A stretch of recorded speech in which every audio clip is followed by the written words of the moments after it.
To show you how to add a product, which would be a class or an event or whatever you are choosing to list. You're just going to go here into your products on your vendor dashboard, and you're going to click add new product.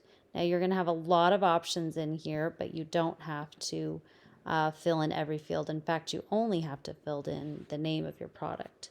So let me go ahead and let's say I wanted to do an art class, a one-day art class. Down here on product type, let's just stick with simple for right now. You do have some other options. A variable is if you're going to have different, maybe you're going to have children 5 to 7 as one price versus another age as another price. If you needed different pricing based on certain things, you could do variable. And then also subscription is if you're doing something where they're going to be paying a repeated price every month. If it's $50 a month and you would want to do a subscription, or a variable subscription if you had different levels of pricing. But let's just go for simple to make it easy. Here, if it's a downloadable product, if you plan on selling something that after they purchase, they'll be able to download a file, then you go ahead and click that. Everything else is pretty much going to be virtual, or you don't have to even select that at all. So let's say I'm going to make my art class $25. I'll put that here. If you want to do a discounted price of say $15, and you can even do a schedule that $15 is going to be on sale from October 16th to October 20th if you wanted to do a sale like that. Otherwise, you just keep it blank. Then we have a certain categories. If it's a class, this will be a class, but if it was something digital you're selling, like a worksheet or some sort of course, if you're doing an event, if you're trying to get people to sign up for your pod or a co-op, if you're a service like tutoring or something like that, you'd click here. Or if you have a space that you'd like to rent out, whether that's a farm space or any kind of fun different spaces or resources that you have, you would pick that one. So we're going to stick with classes. Let's see here. It doesn't want me to pick that again because I already have it picked. So let me just cross out of that. Tags. I'm going to give you a list of tags. These are going to be important, but you can always go back in and edit your products. But we're going to have an option where people can filter by tags. So let's say you take charter funds, then you may want to select that tag, and we'll have a list of the tags you can choose from. This would be a short description. Let's see, come join our art class, and then a longer description. We will be painting, and anyways, you get the point. This would be a longer one. The class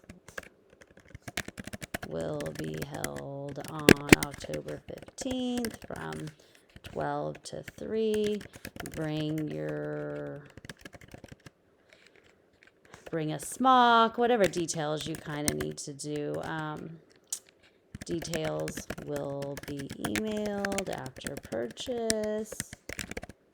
Those kind of things you can put there. Okay, for inventory, if you only want a certain amount of people to sign up, then you're going to hit this enable stock management. Say you only want 5 students at a time, but maybe you're going to allow back orders. That means that other people can order, but they're going to be on back order. So if someone backs out, you will let that person in. If the location of the art class is the same as your store, then keep it there. If not, then you can go ahead and put in your new location of where this art class is. Add-on fields, if you want to add like a child's name or any specific information that you're wanting to get from them in like kind of an order form, you can do that there. This is SEO. If you know about search engine optimization, you can put some things in there. If you want to link it to another product you have for sale, you could, maybe I want to link it to this one. Attributes. This is really important because we're going to be having some filtering available where people can click on certain things. So we really want you to put the ages in here. So we're going to hit add attribute. And this is going to be for 5, 6, and 7-year-olds. So if people were to filter by looking a class for 5-year-olds, yours would pop up. So it's going to be important to put those in. You can always go back and update it, but I'm going to hit save attribute. Looks like you can give a discount. Right now it's set up for returns for 7 days. If you need to override that, you can override your return here. If you want minimum max rules, remember, you don't have to do any of these things. They're all options. This one you're going to want it to be online and visible. If it's just something you're wanting to send to certain people, you can have it hidden so it won't pull up when they do a search.